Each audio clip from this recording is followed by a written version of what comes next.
Top tip number 10 is just go and have a bit of fun. Don't be too serious about this. It's a learning process. It takes time to get to know how to use the paint. Try it out, see how you go.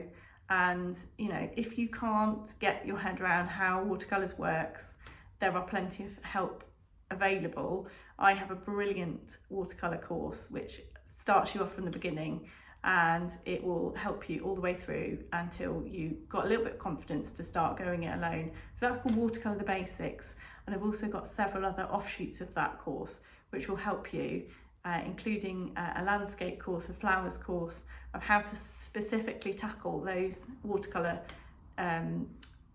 subjects to get you going. So please don't be scared of it. It's not a scary thing. Just get started, get your brushes out, get your paint out, have a go, and if you get stuck, you know where I am.